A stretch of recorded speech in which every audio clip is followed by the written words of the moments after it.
우리가 나가겠습니다. 시편 88편입니다.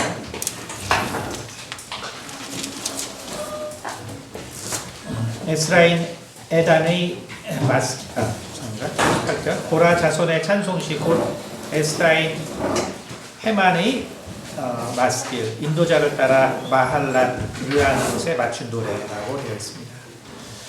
여호와 내 구원의 하나님이여 내가 주야로 주 앞에서 부르짖었사오니 나의 기도가 주 앞에 이르게 하시며 나의 부르짖음에 주의 귀를 기울여 주소서. 무릇 나의 영혼에는 재난이 가득하며 나의 생명은 수월에 가까웠사오니 나는 무덤에 내려가는 자 같이 인정되고 힘없는 용사 같으며 죽은 자 중에 던져진 바 되었으며 죽임을 당하며 무덤에 누운 자 같으니이다. 주께서 그들을 다시 기억하지 아니하시니 그들은 주의 손에서 끊어진 자니이다. 주께서 나를 깊은 웅덩이와 어둡고 음침한 곳에 두셨사오며 주의 노가 나를 심히 누르시고 주의 모든 파도가 나를 괴롭게 하셨나이다. 주께서 내가 아는 자를 내게서 멀리 떠나게 하시고 나를 그들에게 가증한 것이 되게 하셨사오니 나는 갇혀서 나갈 수 없게 되었나이다.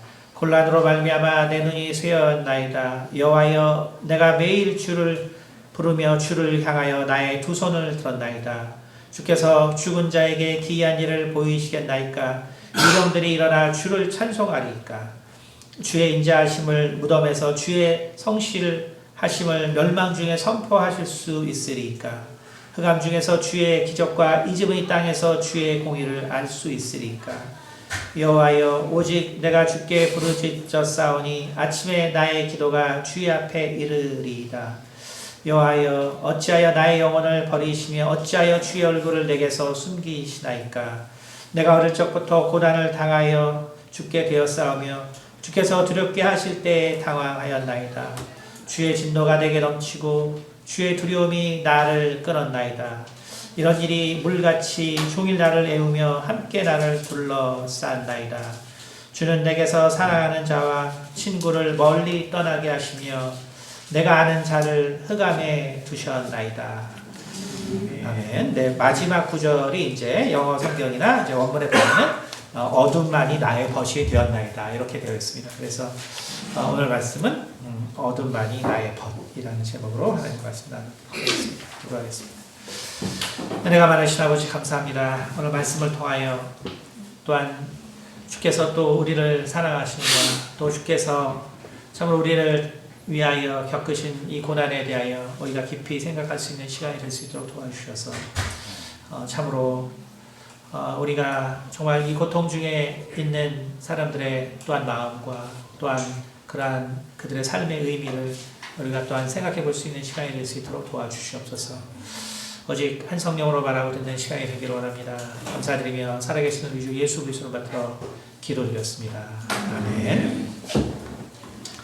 네, 우리 인간이라는 것은 기본적으로 정말 자기가 경험하지 못한 것은 절대로 알 수가 없습니다. 알 수가 없고 또 내가 나와 다른 사람의 성향을 절대로 이해할 수가 없습니다. 우리가 인간이 서로 다르다는 것을 그래서 안다는 것은 참 중요합니다.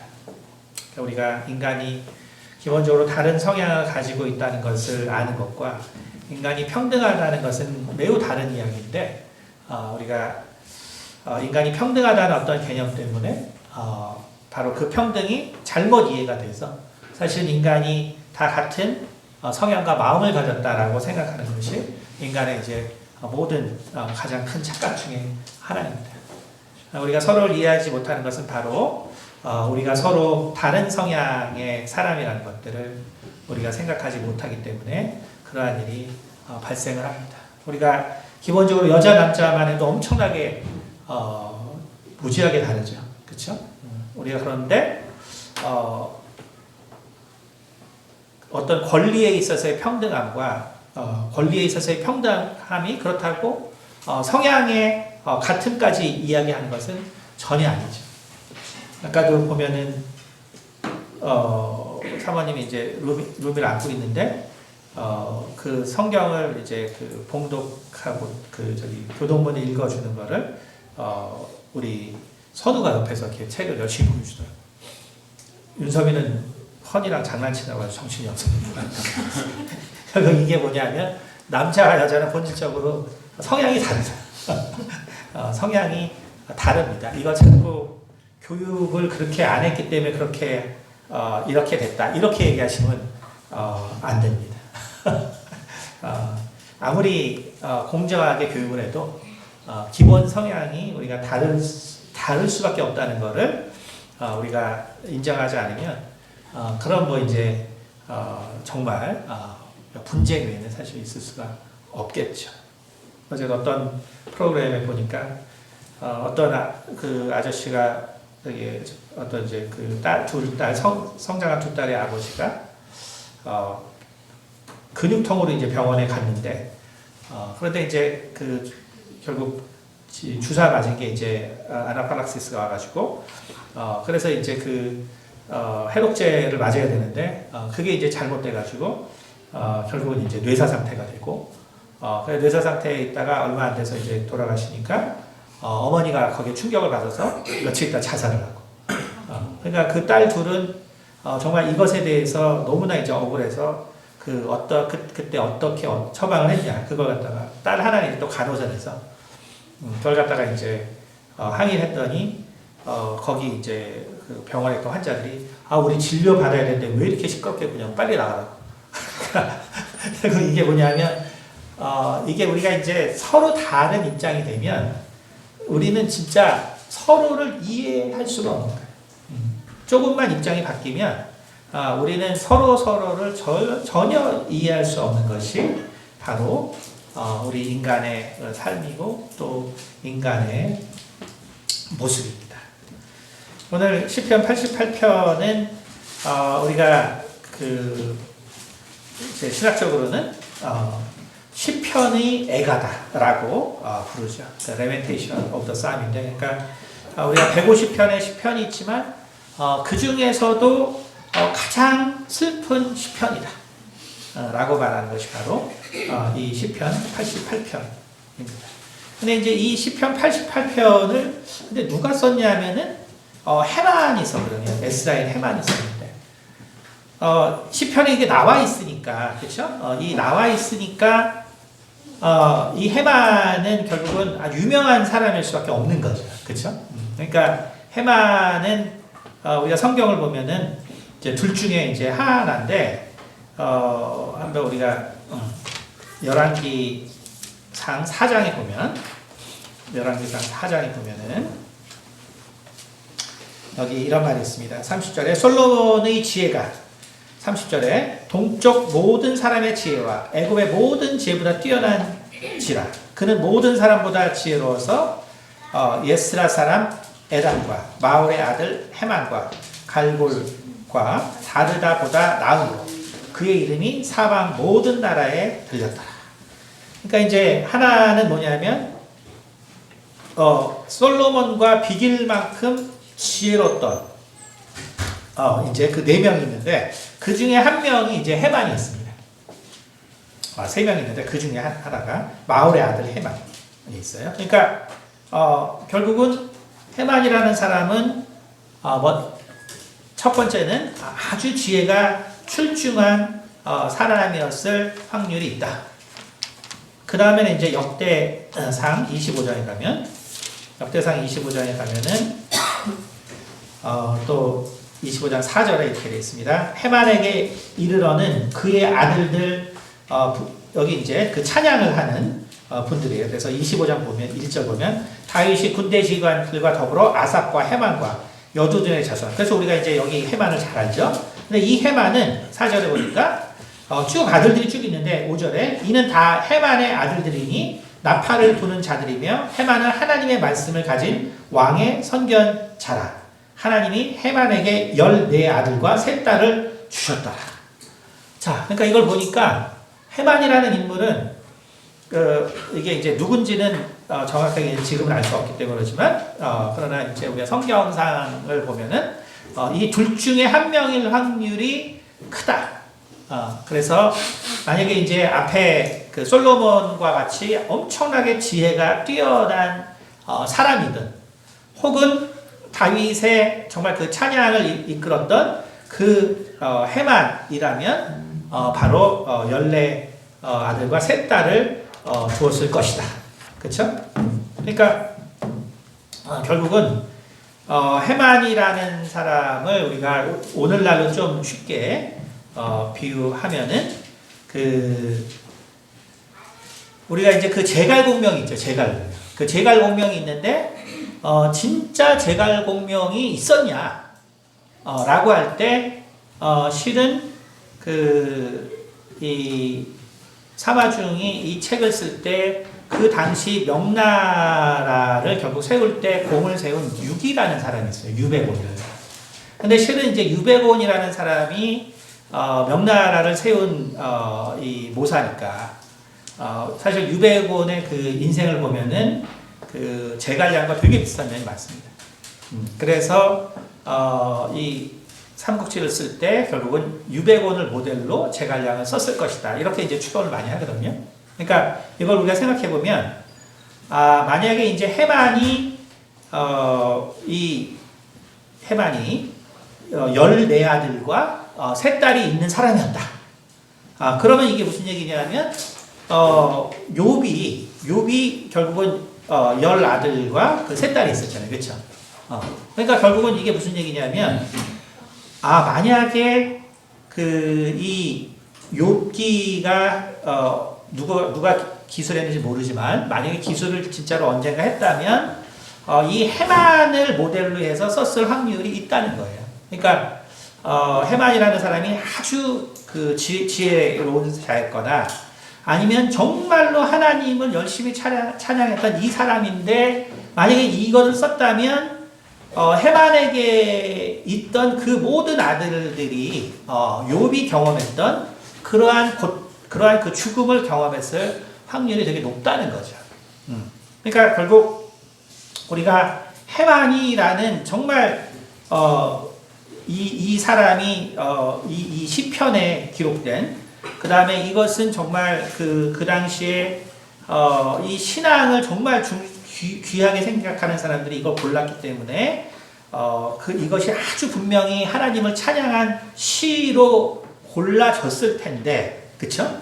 골라졌을 텐데, 근데 이 시편을 보면은 그 마지막이 뭐냐면 어둠만이 나의 벗이 되었나이다.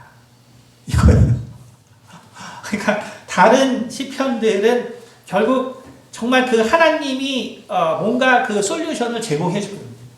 우리가 정말 힘들고 고통스럽고 아프지만 하나님이 뭔가 해결책을 제시해 주고 계신데 근데 이 시편 88편만은 그렇지가 않고 그 마지막이 18절 주는 내게서 사랑하는 자와 친구들을 멀리 떠나게 하시며 내가 아는 자를 흑암에 두셨나이다. 그래서 원뜻은 어둠만이 나의 벗이 되었나이다. 이렇게 끝난다. 그러니까 우리가 생각하면은 야 이게 도대체 그 무슨 시편일까? 그렇죠? 그러니까 이런 시편은 이게 젊을 때는 머릿속에 안 들어요. 이런 시편은 머릿속에 잘 안 들어요. 젊을 때는 시편 자체가 잘 안 들어요. 특히 이제 아주 그 긍정적인 사람, 그러니까 저도 젊을 때 하도 긍정적이라서 제일 읽으면 이제 힘든 게 시편이에요. 그러니까 나는 안 슬픈데 자꾸 슬픈 얘기만 하니까 정말 이 시편을 읽으려고 그러면은 너무나 힘든 거예요. 사람들이 왜 이렇게 부정적이지? 사람들이 왜 이렇게 패기가 없지? 사람들이 왜 이렇게 좌절을 많이 하지? 그러면 이제 그런 걸 전혀 이해 못하는 사람이니까 아주 그냥 시편만 읽으면은 아주 그냥 너무 힘들어요. 근데 이제 나이가 들면 들수록 정말 이게 참 시편이 없으면 우리가 참 살 수 없구나. 그렇죠? 근데 결국은 이제 이 시편 88편을 저도 이제 이해할 수 있는 나이가 되었으니 그러면 거꾸로 생각하면 와 내가 정말 젊을 때 이해 못했던 그 사람들에게 너무 미안한 거지. 젊을 때 정말 힘들어하고 어려워하고 정말 신앙이 나약하고 정말 이런 사람을 열심히 이제 판단하고 다녔던 내가 이제 너무나 이제 참 부끄러운 거죠. 부끄럽고 정말 그들을 이해해 주지 못하고 네가 기도를 안 해서 그래. 네가 성경을 안 읽어서 그래.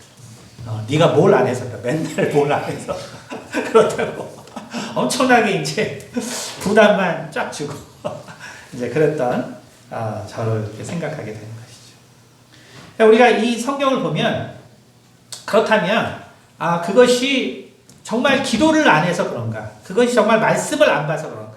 그것이 하나님을 사랑하지 않아서 그런가? 오늘 시편 88편은 전혀 그렇지 않다고 얘기해주고 있어요. 전혀 그렇지 않다.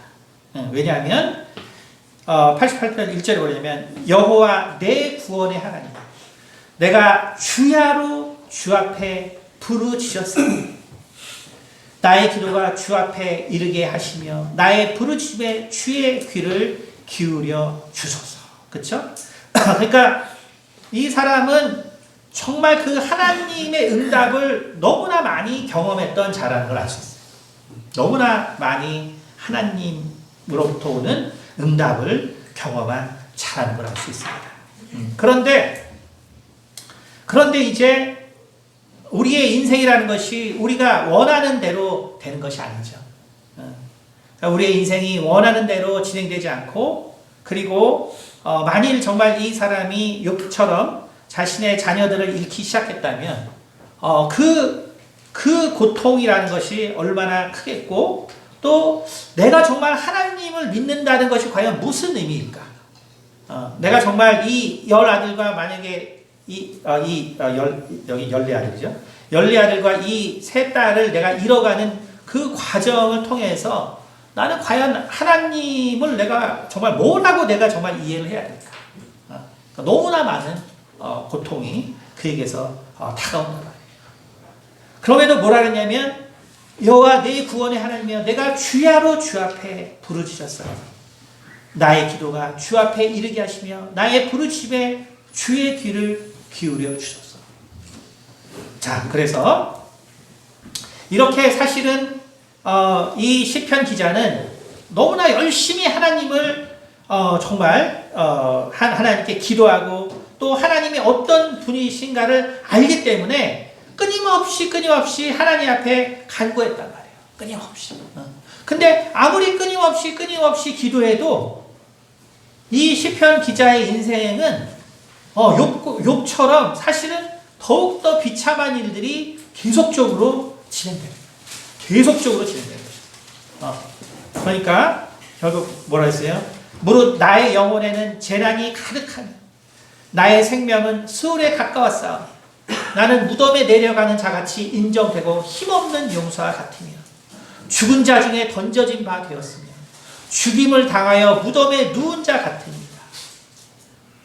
그러니까 이게 정말 얼마나 이 사람이 결국은 그 욥과 같이 결국은 그 육체까지 그 정신 세계 그 모든 것들이 얼마나 피폐해졌는가.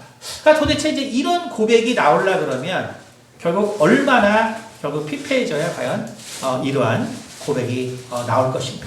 그렇죠? 그래서 또 7절에 보니까 주의 도가 나를 심히 누르시고 주의 모든 파도가 나를 괴롭게 하셨나이다. 그렇죠? 그러니까 욥이 전형적으로 고백하는 내용이죠.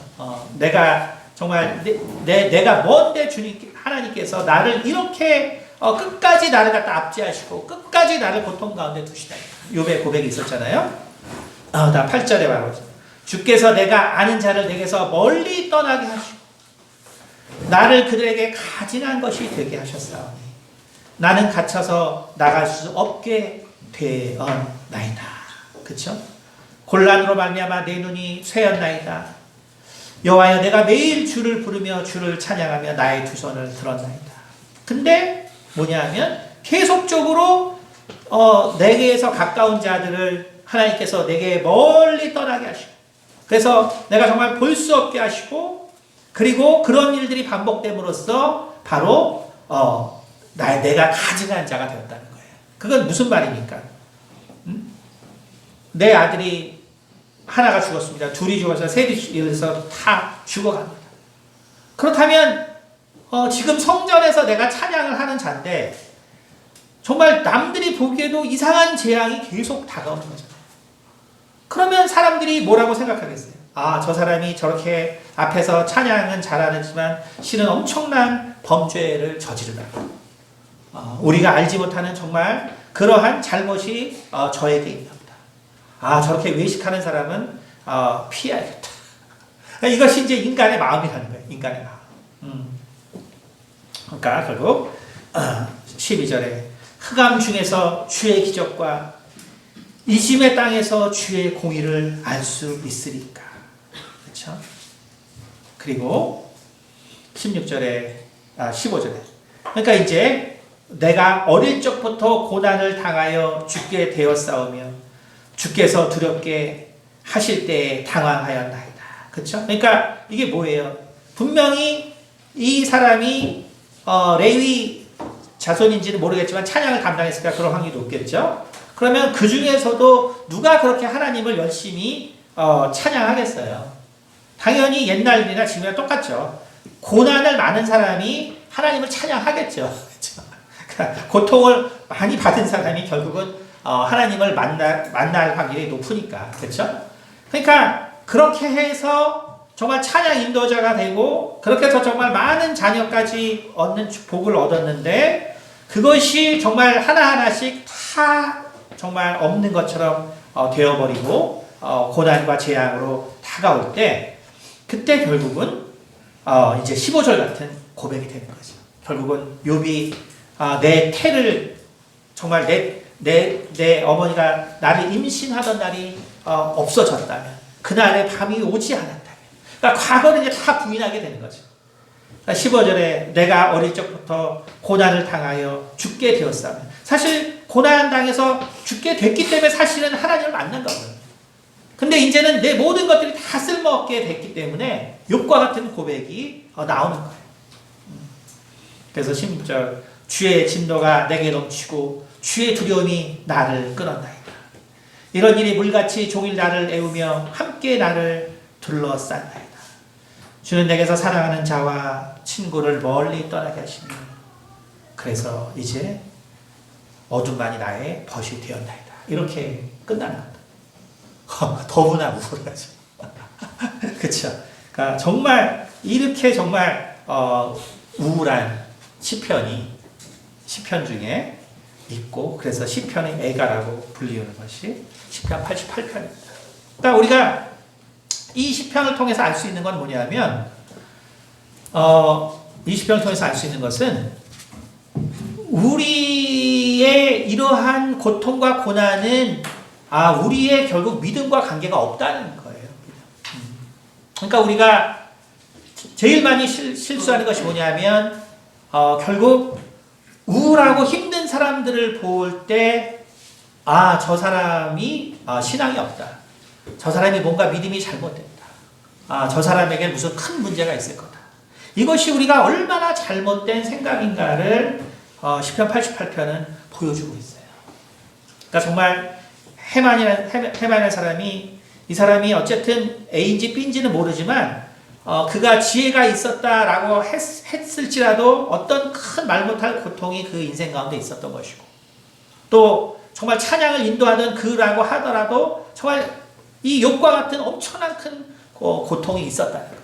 그러니까 우리가 아무리 하나님께 정말 열심히 하고 정말 충성을 다하고 뭐를 해도 사실은 이런 고통은 우리에게 다가올 수 있고 그래서 내 인생은 사실은 정말 이 어둠과 아픔과 고통과 부정으로 가득 찰 수 있다는 거예요.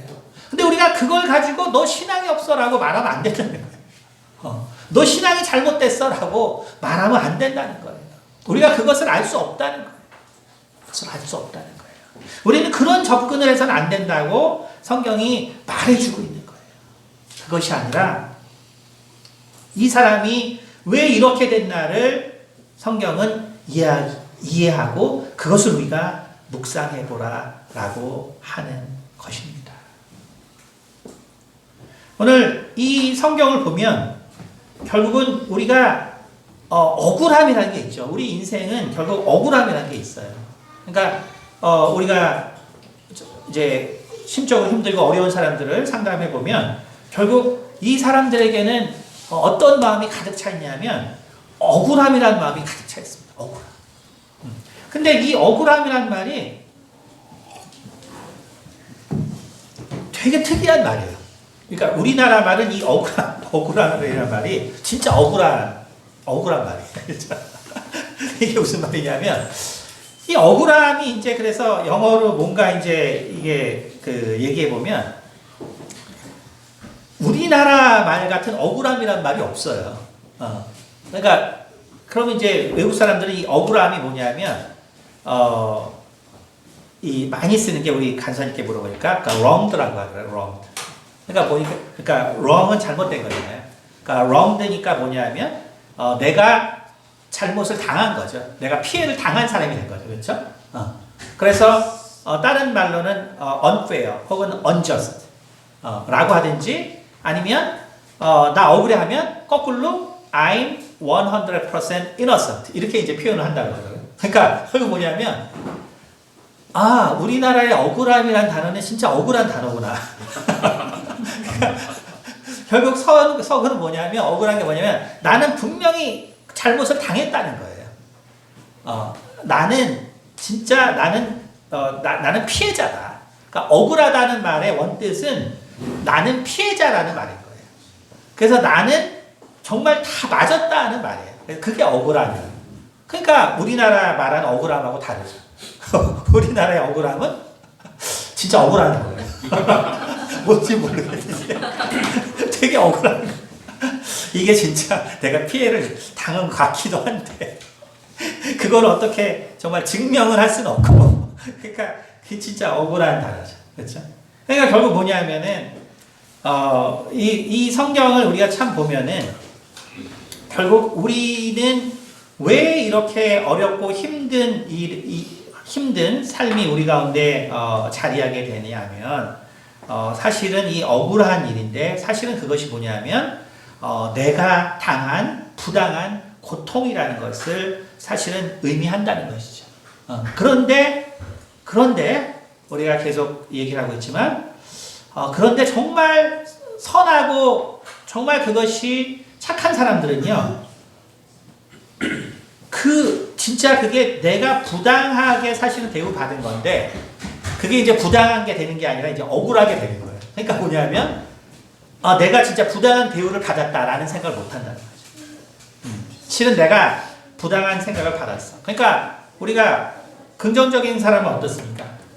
초긍정적인 사람은 그거 잘못된 거야 라고 하든지 아니면 무슨 억울한 일을 당하면 재수 없어 하고 이제 아무 생각도 안 하는 거죠. 근데 이게 이제 착한 사람들은 이게 이제 피해를 받는데 그게 내가 피해 받다는 생각보다는 타인을 먼저 얘기하는 거죠.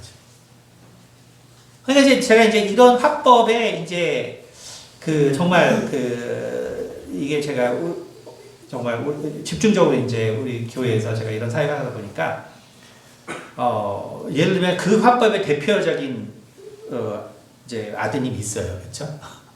그러니까 이분은 항상 얘기할 때 한마디를 하려 그러면 그 주변 사람들의 생각과 그런 어떤 태도를 다 얘기해요.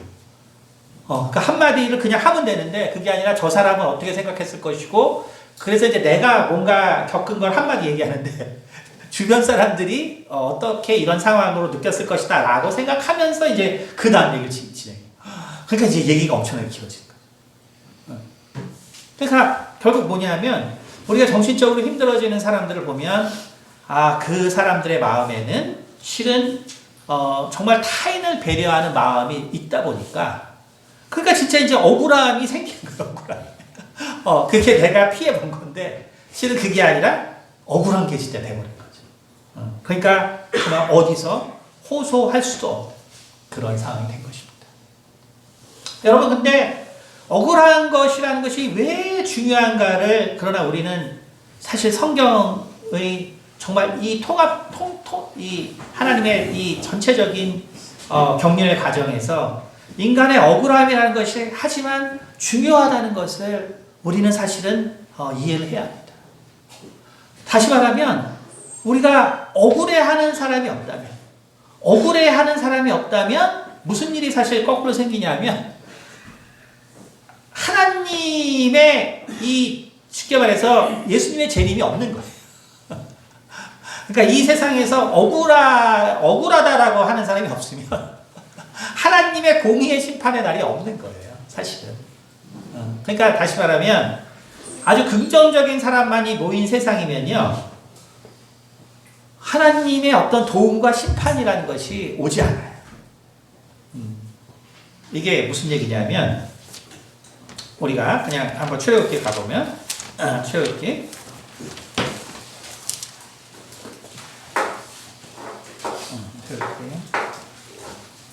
2장에 2장 2절에 이렇게 되죠. 23절 여러 해 후에 애굽 왕은 죽었고 이스라엘 자손은 고된 노동으로 말미암아 탄식하며 부르짖으니 그 고된 노동으로 말미암아 부르짖는 소리가 하나님께 상달된지라. 하나님이 그들의 고통 소리를 들으시고 하나님이 아브라함과 이삭과 야곱에게 세운 그의 언약을 기억하사 하나님이 이스라엘 자손을 돌아보셨고 하나님이 그들을 기억하셨더라. 자, 이게 어떤 얘기냐면 다 아시겠지만, 자, 지금 이스라엘 사람들이 정말 고된 노동으로 부르짖죠. 그쵸? 그때 이게 고대에는 이렇게 진행되는 게 아니라 노예는 이미 전쟁에 졌기 때문에 사실은 그것을 숙명으로 그냥 받아들이고 그냥 그렇게 일하다 죽든지, 아니면 우리가 스파르타쿠스라는 영화에서 보는 것처럼, 아니면 이러한 고통을 우리가 정말 한 거에서 반란을 일으켜서 정말 대항을 하든지 하는 거지. 이스라엘 민족은 이렇게 사람들이 많은데, 그쵸? 이 숙명을 받아들이는 것도 아니요. 그렇다고 뭐 저항하는 것도 아니요. 어떻게 했냐면, 우리는 요셉의 후손들로서 이렇게 우리 이렇게 와서 너희들을 도와주고 이 나라를 이렇게 발전시켰는데 왜 우리를 갖다가 이렇게 괴롭게 하냐? 근데 이제 이게 계속 이게 진행되니까 결국 어떻게 되냐면은 결국 이 탄식으로 나타나는 거예요. 탄식, 고통의 탄식. 그러니까 이 유대인들에게 있어서는 그 히브리인들에게 있어서 이것은 너무나 억울한 일이죠. 너무나 억울하고 이것은 정말 바뀌어야 되는 일이고. 그러니까 이런 사람들이 있어야 세상의 마지막이 오는 거예요. 세상의 마지막. 네. 그러니까 우리가 이것이 무엇을 의미하는가를 우리가 좀 이해를 해야 된다는 거예요. 그러니까 예를 들어서 사실 우리 교회는 뭐 힘든 분도 계시지만 대부분은 아주 힘들진 않잖아요. 그러니까 이제 사실은 이제 보통 이제 교회들 가면 저도 이제 쭉 다녔지만 맨날 와서 우는 사람이 있거든요. 좀 교회 좀 가면 조금만 이제 규모 되면 뭐 어느 정도 몇백 명씩 항상 맨날 와서 우시는 분도 꼭 계세요. 근데 저는 10년 동안 이 교회 안에서 맨날 와서 우는 사람 못 봤거든요. 우리 교회는 그런 교회가 아니에요. 우리 교회는 뭔가 다 극복할 수 있고 다 떨쳐버릴 수 있고 근데 실은 교회는 그런 데가 아니고 맨날 와서 우는 사람이 원래는 있다는 거예요.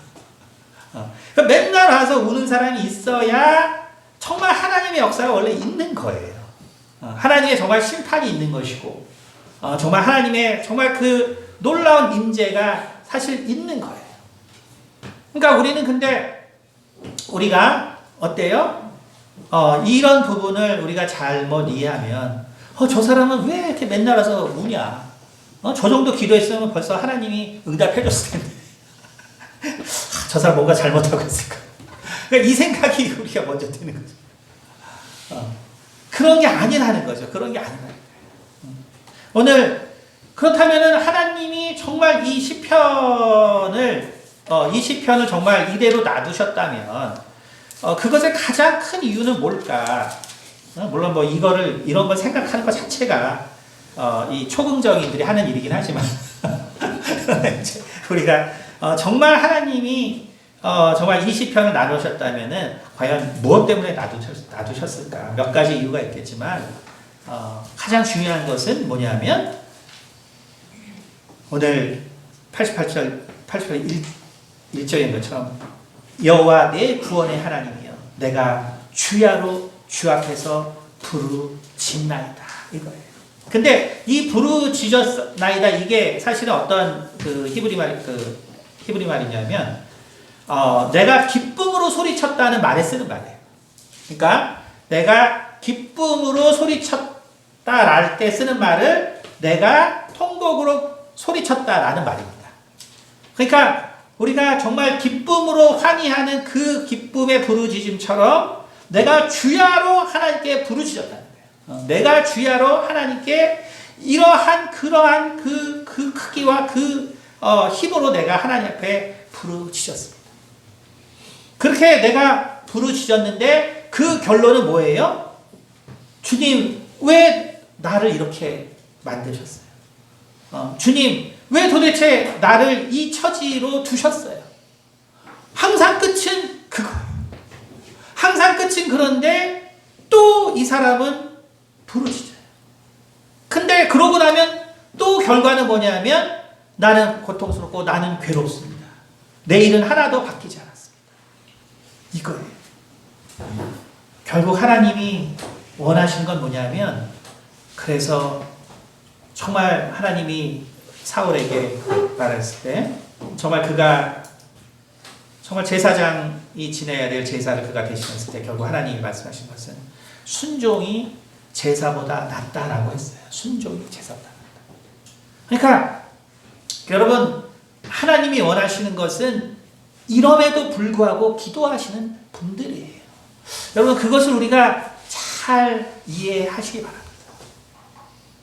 어떠한 분이 정말 하나님께 항상 와서 기도하지만 또 항상 그 좌절한 모습으로 또 돌아가고 하지만 또 와서 기도하고 여러분 그러한 모습 볼 때 정말 하나님이 원하시는 모습이 그 안에 있다는 것을 우리는 깨달을 필요가 있다는 거예요.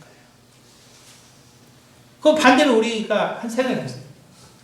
나에게 그렇게 오랫동안 고통이 주어진다면 우리 중에 몇 명이나 계속 나가서 신앙합니까?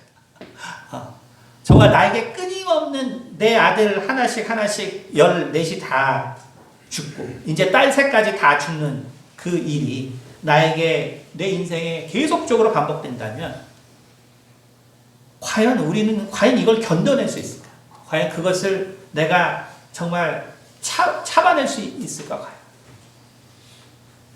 여러분 그렇기 때문에 아까 말씀드린 것처럼 우리는 성향이 다르기 때문에 그 사람의 고통을 우리는 이해하지 못합니다. 우리가 절대로 한 침대에 자지만 내 아내를 이해하지 못해요.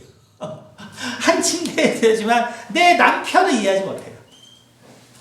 한 집에 살지만 내 자녀를 이해하지 못합니다. 근데 우리가 교회에 와서 저 사람 왜 저래? 이게 얼마나 어리석은 생각인가를 아셔야 되잖아요. 왜 저 사람 저렇게 행동해?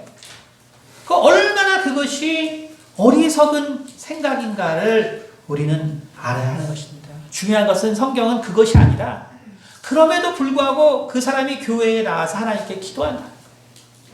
하나님은 그거를 바라보라는 거지 그 사람이 응답받지 못한 거를 바라보지 말라고 하시는 거예요. 그럼에도 불구하고 내가 정말 그럼에도 불구하고 내가 하나님께 나왔다는 그것을 하나님은 귀하게 보시는 것이지. 내 일이 지금 그 사람의 일이 해결되고 해결되지 않고 이것을 하나님이 바라보는 것이 아니라는 것을 알아야 합니다. 사실은 이 말씀은 결국은 우리가 마태복음 27장 보면 마태복음 27장 보면 27장 24절, 45절, 46절입니다. 제가 공독하겠습니다. 제6시로부터 온 땅에 어둠이 임하여 제9시까지 계속되더니, 여기서 이제 제6시는 그 당시로는 이제 낮 12시죠. 낮 12시부터 낮 3시까지 이제 어둠이 계속되었다는 거예요. 제9시쯤에 예수께서 크게 소리질러 이르시되 엘리 엘리 라마 사박다니 하시니 이는 곧 나의 하나님 어찌하여 나를 버리셨나이까 하는 뜻이다. 결국은 시편 88편의 모든 것은 정말 예수님의 이 고통을 사실은 비유하고 있는 것을 볼 수가 있습니다. 여러분, 다시 말하면서 우리가 정말 그렇게 응답받지 못하고 그래서 그 억울한 마음으로 기도하는 사람들을 우리가 판단하는 것은 사실은 예수님을 판단하는 것과 너무 같다는 거예요. 우리가 정말 그 사람에 대해서 우리가 정말 판단하고 그러한 사람들에서 판단하는 것은 우리가 예수님에 대해서 판단하는 것과 같다는 것입니다. 예수님의 마지막, 나의 하나님이 어찌하여 나를 버리셨나이까. 이게 주님의 마지막 말씀이죠. 주님은. 우리가 이 주님의 이 모습을 우리가 정말 어떻게 판단하겠어요? 그렇죠? 근데 45절에 보세요. 제6시로부터 온 땅에 어둠이 임하여 제9시까지 계속되더라. 그러니까 오늘 제목이 뭐예요? 어둠만이 주님의 벗이 된 거예요. 어둠만이 주님의 벗이 된 거예요. 여러분, 예수님께서 종료주일에 예루살렘에 들어오십니다. 오늘이 이제 그날이죠. 2000년 전. 정말 그 종료주일에 예수님께서 이 예루살렘으로 입성하십니다. 근데 입성할 때 그 사람들이 지난 3년간 예수라는 존재가 나타나서 요한복음에 기록된 것처럼 이 세상에서도 둘 수 없는 너무너무나 많은 이적을 행했거든요. 너무너무나 많은 이적. 정말 그 예수님이 예루살렘에 정말 들어왔을 때 이 사람들이 뭐라고 얘기했냐면 호산나, 호산나를 외쳤단 말이에요. 근데 이 호산나라는 이 헬라어가 원래 히브리어의 말에서 거의 발음 그대로 왔기 때문에 그 뜻은 나를 구원하소서. 하나님이여 나를 구원하소서. 정말 주님께서 이 예루살렘에 들어올 때 이 사람들이 뭐냐면 하나님이여 나를 구원하소서. 나를 구원하소서. 근데 정말 나를 구원하라 해달라고 정말 그 외치는 이 마음이 우리에게서는 어떠냐는 거예요. 우리에서는 어떠냐. 나는 정말 나를 구원하소서라고 정말 하나님 앞에 내가 기도합니다. 그러니까 저는 아까도 말씀드렸죠. 젊을 때는 나를 구원하소서. 나를 구원하소서. 그러니까 내 마음에는 나는 구원은 벌써 됐지. 나는 이제 하나님의 열심을 해야지. 그러니까 주님이 들어오는 그 환경에서 이 사람들의 마음을 사실 공감하지 못하는 사람이었다는 소리예요. 왜 이렇게 부르짖지? 무슨 죄가 저렇게 많지? 그런 걸 생각하고 있었던 사람이에요. 그런 걸 생각하죠. 그러니까 이 사람들이 정말 나를 구원하소서 그 마음으로 주님께 나왔단 말이에요. 주님. 그런데 과연 우리는 정말 우리 주님을 생각할 때 정말 나를 구원하소서라는 그 간절한 마음이 내게 정말 있는 그러한 나는 사람인 건지, 아니면 나는 정말 그렇게 기다릴 수 없기 때문에 사실은 나는 그냥 내 힘으로 모든 것들을 사실은 생각하고 사실은 살아가는 사람이라는 건지, 그걸 우리는 생각해 볼 필요가 있다. 우리가 이 유대인들의 이 히브리인의 관점에서 보면 히브리인들은 정말 사실은 이미 남유다가 멸망한 후에 지금 600여 년이라는 시간이 지났죠. 압제를 당했단 말이에요. 그러니까 사실은 시편 88편은 바로 그러한 오랫동안의 그 이스라엘 민족의 압제, 다시 말해서 나라가 없는 그 서러움에 대한 비유라고도 볼 수 있어요. 그러니까 하나님이 항상 정말 우리를 갖다 이렇게 오랫동안 정말 외면하셔서 우리가 이렇게 되고 하나님 결국 우리는 지금 남은 게 하나도 없습니다. 그런 고백으로도 볼 수 있겠죠. 그렇죠? 그러니까 오랫동안의 그러한 그 아픔과 그 고통, 혹은 정말 아까 말한 것처럼 이 해만의 어떤 그 인생에 대한 바로 그러한 얘기일 수도 있습니다. 근데 그것도 아니라면 우리는 우리가 지금 경험하는 삶의 어떤 일순간의 어떤 일일 수 있다는 거예요. 근데 이것이 결국은 이 고통과 이 아픔이 이게 실력 있고 능력 있고 뭔가 해결할 수 있는 사람들은 이 시편이 결국 안 다가오잖아요. 왜냐면 내가 해결할 수 있습니다. 내가 결국 극복할 수 있습니다. 근데 여러분, 예수님의 죽음이라는 거는 그걸 이해 못하는 사람에게 중요하거나 정말 그 이해하지 못하는 사람들에게는 다가올 수 없어요. 구원은 다가올 수 있어도 그 느낌은 바로 이것을 해결할 만한 능력 있는 사람들을 위해서 바로 주신 말씀은 아니라는 거예요. 다시 말하면 정말 주님이 당하실 이 고통과 아픔이 있기 때문에 정말로 주님은 그러한 고통과 아픔이 있는 사람들과 함께 하시는 주님이시고 그들의 마음을 이해하시는 주님이라는 거예요. 그것은 뭘 말하냐면 우리가 정말 나와 다른 어떤 성도들의 그 고통과 아픔을 쉽게 판단하지 말라는 것입니다. 왜냐하면 주님께서는 그들의 마음을 아시고 그들과 함께 하시기 때문이라는 거예요.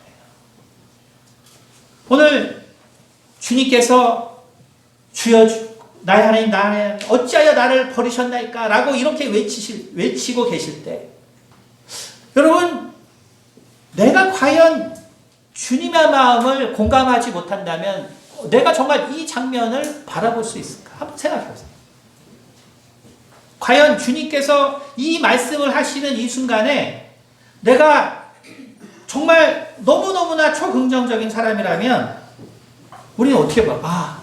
곧 예수님께서 하나님의 아들이시니까 부활하시겠지.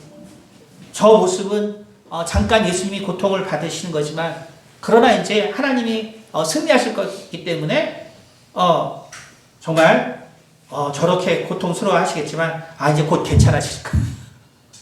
그러니까 우리가 정말 주님께 느끼는 마음이 이런 거라는 소리예요. 이 장면을 우리가 생각할 때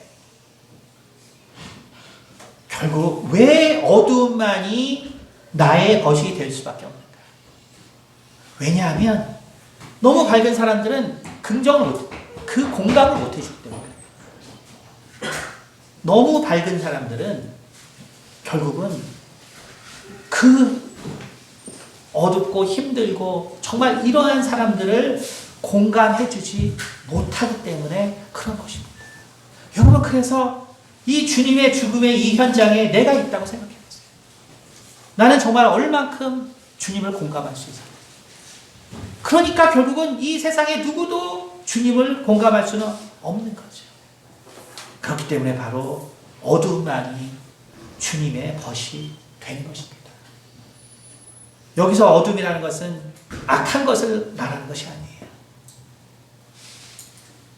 바로 정말 이 시편 88편에 있는 그 인간이 견딜 수 없는 그 모든 그러한 정말 이 눈물과 정말 비참하게 울 수밖에 없는 정말 통곡할 수밖에 없는 바로 그것을 공감하는 바로 그러한 상태를 여기서는 어둠이라고 이야기했습니다. 주님을 이해한 것은 어둠만이 주님을 이해했다라는 것을 이해하셔야 합니다. 그러므로 우리가 주님께서 정말 이제 고난주간이 시작되는 이제 이때에 우리가 있습니다. 우리가 정말 예수님이 우리를 사랑했다는 것을 우리가 과연 어떻게 느낄 수 있고, 정말 주님이 나를 위해서 죽은 그 십자가에서의 그 피의 의미가 무엇인지 우리가 어떻게 알 수 있어요? 여러분, 정말 저도 말씀드릴 수 있고, 그리고 정말 그 신앙의 선배들이 말씀드릴 수 있는 건, 정말로 큰 그 고통을 경험해보지 못한 이상은 정말 이 주님의 이 고통과 아픔, 어둠만이 정말 나의 벗이 되었다는 주님의 이 상황을 알 수가 없어요. 알 수가 없습니다. 그렇기 때문에 우리는 이렇게 다른 성도들이 모인 교회에 와서 우리가 신앙생활 할 때, 우리가 그래서 정말 그 성도들을 우리가 이해하고 정말 공감해주고, 그리고 그들이 그런 어려움 가운데서 벗어나지 못하는 그러한 아픔들이 계속 있을지라도 그들이 다시 와서 기도할 수 있는 힘을 주셔야 되는 거예요. 그들의 응답에 신경을 쓸 것이 아니라 그들이 다시 와서 기도할 수 있는 그러한 하나님의 장소란 그러한 마음을 심어 주셔야 합니다.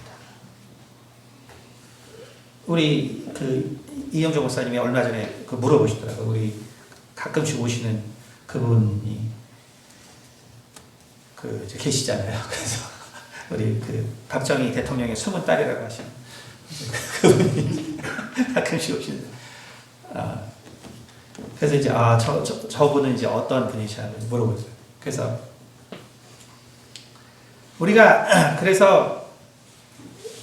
우리가 한번 생각해 봅시다. 예수님이 요한복음에 보면은, 그렇죠? 그리고 사복음서에 물론 나오는 거지만 거라사의 광인을 찾아가셨어요. 그렇죠? 그러니까 우리는 사실 예수님이 아니기 때문에 우리가 그 사람들을 찾아갈 수는 없어요. 왜냐하면 우리는 뭐 능력이 없잖아요. 그건 우리가 다 아는 거니까. 우리가 정말 그 사람들을 우리가 정상으로 돌아오게 할 능력이 없습니다. 능력이 없어요. 근데 예수님은 그 거라사 광인을 찾아갔잖아요. 근데 여러분, 우리가 그 은사자를 통해서 기도 모임을 해서 이제 좀 많이 느끼시는 거지만, 실은 우리가 그런 분들 기도하면 당연히 안 좋은 영적 존재들이 많죠. 뭐 우리 교회도 마찬가지예요. 좀 힘든 사람들 와서 기도하면 안 좋은 영적 존재들이 많습니다. 근데 그래서 은사가 있는 거예요. 그래서 그 안 좋은 영적 존재들이 있기 때문에 그들에게서 그 자유함을 주라고 은사가 있는 거예요. 자유함을 주라고. 그러니까 우리가 그 귀신 들린 사람들을 우리가 찾아가서 정말 그들을 온전케 할 수 없잖아요. 그렇죠? 그러니까 오늘날 하나님이 어떤 방법을 쓰는 것이냐면 그들이 교회로 오게 하는 거예요. 여러분, 그것이 하나님의 은혜인 거예요. 여러분, 세상이 보면요, 그 이상한 사람들이요, 교회만 오는 게 아니에요. 교회만 오는 게 아니에요. 어떤 사람은 절에 가기도 하고, 어떤 사람은 그냥 무슨 빌딩에 계속 주기적으로 자기 있는 위치에만 가요. 여러분, 이렇게 교회로 오는 사람은요, 하나님이 인도할 사람이에요. 우리가 그것을 아셔야 돼요. 우리가 그들에게 있는 악한 영들을 쫓아줄 수 없기 때문에 그들이 오는 거예요. 그들이 오지만 그들에게는 여전히 악한 영들이 있겠죠. 그리고 우리는 여전히 쫓아낼 수 없겠죠.